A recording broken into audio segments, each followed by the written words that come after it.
Salut les filles, j'espère que vous allez bien. Merci de me retrouver dans cette petite vidéo qui sera assez courte aujourd'hui normalement. Je vais vous parler de mes produits terminés du mois de novembre et ce mois-ci ma boîte ne contient que 6 produits. Mais c'est pas grave, je vais me rattraper le mois prochain parce que là j'ai plein de produits visage qui sont sur le point de se terminer ou que j'ai terminé il y a là quelques jours, courant décembre. Donc le mois prochain vous allez avoir une ribambelle de produits visage. Mais bon, pour l'instant on va se concentrer sur ce que j'ai terminé au mois de novembre. Et on va commencer avec ce qui concerne le corps comme d'habitude. Et un gel douche de la marque Nivea dans la gamme Naturally Good. J'avais acheté ça sur Beauté Privée. C'est le gel douche soin enrichi à l'huile, huile d'argan bio, parfum fleur de coton. Et c'est un gel douche que j'ai vraiment beaucoup apprécié, il est vraiment très sympa. Une odeur très douce, ça sent le bébé propre, mais vraiment c'est léger, c'est doux. Pour moi c'est un gel douche qu'on peut vraiment utiliser en toute saison et qui peut être utilisé par toute la famille, les enfants, les femmes, les hommes. C'est une odeur qui peut convenir à tout le monde, ça mousse bien avec une fleur de douche, c'est hyper agréable à utiliser, ça permet vraiment de s'envelopper dans un petit cocon, une petite bulle de douceur. Et le packaging aussi est tout doux avec ces petits dessins de fleurs là sur les côtés, c'est vraiment tout mignon. J'ai adoré ce gel douche, très belle découverte, je pourrais être susceptible de le racheter. Au rayon capillaire, j'ai terminé de la marque Shaeri le masque soin intense. Alors c'est le deuxième produit de cette marque que je teste. J'avais déjà pu essayer l'après-shampoing que j'avais reçu dans une Beautiful Box. Ça je l'avais eu dans une My Little Box que j'avais acheté à moindre coût sur Vipi. Donc un masque cheveux à la figue de Barbarie bio, il me semble que c'est l'ingrédient phare des produits de cette marque. L'après-shampoing, je ne l'avais pas du tout apprécié. Ce masque, on va dire que c'est un peu moins pire, mais franchement, j'ai pas été plus convaincue que ça non plus. Par rapport à l'après-shampoing, j'ai préféré la texture et la sensorialité apportée par ce produit. De mémoire, l'après-shampoing, quand je le mettais sur mes longueurs, ça démêlait rien du tout. Le produit était totalement absorbé aussitôt par mes cheveux en fait, et quand je voulais démêler en passant mes doigts comme ça entre les cheveux, mes doigts accrochés, ça glissait pas. Enfin, franchement, j'avais pas du tout aimé la texture. Ça n'aidait pas du tout à démêler. Là avec le masque ça allait un petit peu mieux, mais j'avais quand même toujours cette sensation de doigts un peu qui accroche dans les longueurs. Mais c'était moins pire qu'avec l'après-shampoing. Au rinçage par contre c'était quand même plutôt pas mal parce que je sentais que mes longueurs étaient souples, légères, ça partait, ça s'éliminait assez facilement et puis ça laissait quand même une meilleure sensation qu'avec l'après-shampoing. Mais malheureusement cette sensation avait une durée très limitée parce qu'une fois que mes cheveux étaient secs, je les trouvais pas plus doux, plus beaux avec ce masque. Donc franchement non, pas plus convaincue que ça. Cette marque je pense qu'elle n'est pas faite pour moi. De toute façon les produits bio avec des bonnes compos et tout, pour ce qui concerne les cheveux, j'arrive vraiment pas à m'y faire. Moi je préfère les trucs conventionnels de supermarché avec un peu de cochonnerie dedans malheureusement, mais le bio, non, sur mes cheveux franchement j'y arrive pas, donc ça je rachète pas. On passe déjà à la dernière catégorie de cette vidéo, les soins visage. J'ai fini 4 produits, donc tout d'abord de chez Nivea, encore une fois, le démaquillant biphasé micellaire expert O2, démaquillant waterproof sans rinçage, peau sensible. C'est la deuxième fois que j'achète et que je vide un flacon comme ça. Ça fait 400 ml, c'est vraiment très, très pratique, très rentable du coup au niveau rapport qualité-quantité-prix, c'est top. Moi ça va durer 8 mois ce bidon, donc franchement c'est bien. Donc c'est un démaquillant que j'ai utilisé pour retirer le maquillage de mes yeux. Donc il faut bien le secouer avant de l'utiliser, c'est un biphasé et franchement il fait très bien le boulot. Ça retire assez facilement le maquillage, en tout cas pour tout ce qui est fard à paupières. Les mascaras, ça peut dépendre desquels. Il y en a certains qui sont un peu plus résistants, il faut un peu insister, mais il n'y a rien d'insurmontable quoi. Donc franchement, non, c'est un bon basique. Je l'avais pris sur Beauté Privée aussi, sinon je l'avais déjà acheté la première fois, je crois que c'était pendant les promos beauté chez Leclerc. Donc il y a vraiment moyen d'avoir ça pour vraiment pas cher. En plus il pique pas les yeux, il laisse pas de voile tout flou, tout gras sur les yeux. Donc vraiment très bon produit. La marque Nivea, moi j'aime vraiment bien. Et puis je l'ai pas dit pour le gel douche, mais c'est pareil. Leurs flacons sont faits avec beaucoup de plastique recyclé. Là il y a 96% de plastique recyclé. Donc niveau écologie pour la planète, c'est pas mal.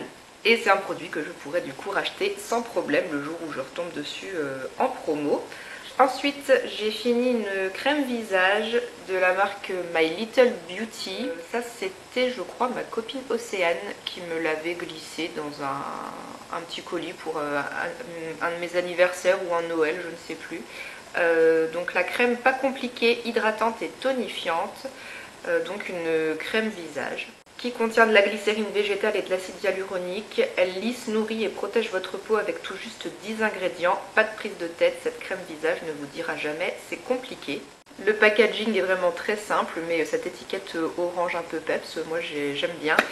Flacon pompe hyper pratique, c'est très facile à doser et il me semble que ça doit être un système airless, donc c'est-à-dire qu'au fur et à mesure que vous appuyez sur la pompe, il y a un espèce de socle qui remonte et puis du coup il n'y a vraiment aucune perte de produit.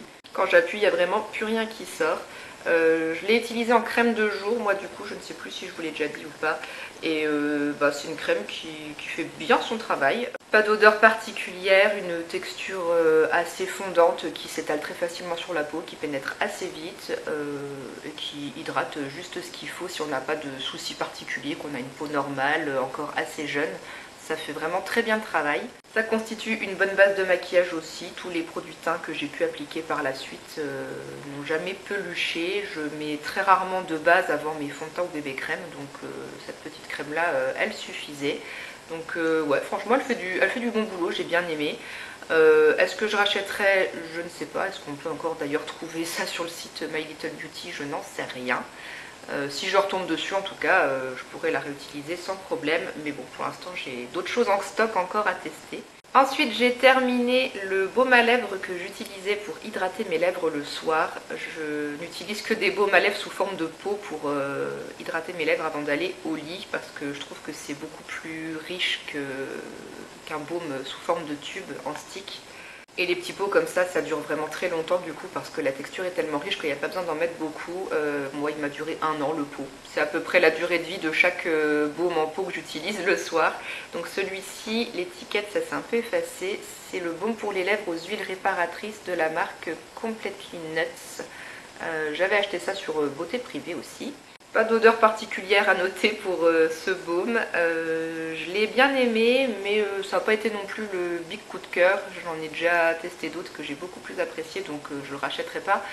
Mais il fait quand même bien son travail. Ce qui m'a juste un peu dérangé, c'est la texture qui était un petit peu granuleuse. Alors je ne sais pas si c'était un défaut du produit ou s'ils sont tous comme ça.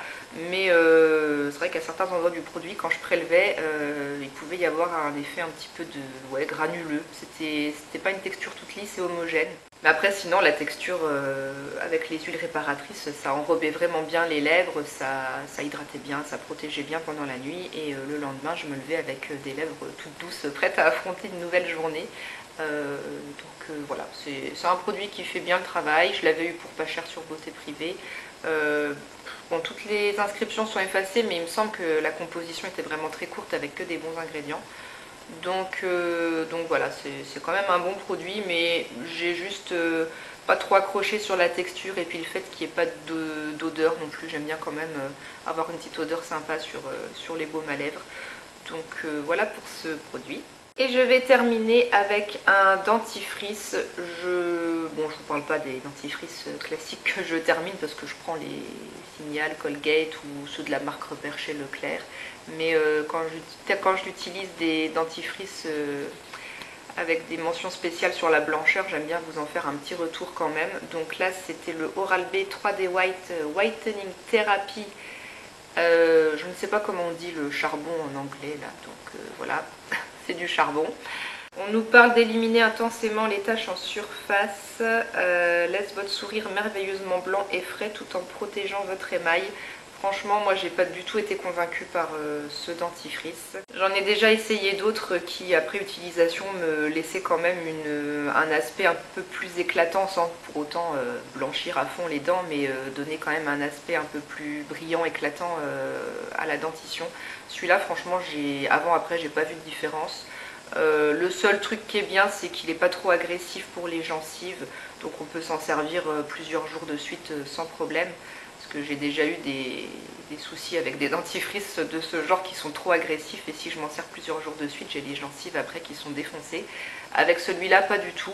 Donc ça c'est un bon point, mais franchement j'ai pas remarqué de différence sur les taches ou la blancheur de mes dents avec ce produit. Donc je ne le rachèterai pas. Et voilà, c'est déjà fini, ça sera tout pour ces produits finis de novembre, il n'y en avait que 6, donc 3 que j'ai bien aimés et que je pourrais réutiliser sans problème, 3 que je ne rachèterai pas. Voilà, on est équitable. J'espère que cette courte vidéo vous aura plu quand même et que les avis que je vous laisse peuvent toujours vous guider dans vos achats. N'hésitez pas à me faire un retour dans les commentaires si c'est des produits que vous avez déjà vous aussi testés. Et en attendant la prochaine vidéo, je vous souhaite de bonnes fêtes. Je ne sais pas si je filmerai et reposterai d'autres vidéos avant la nouvelle année.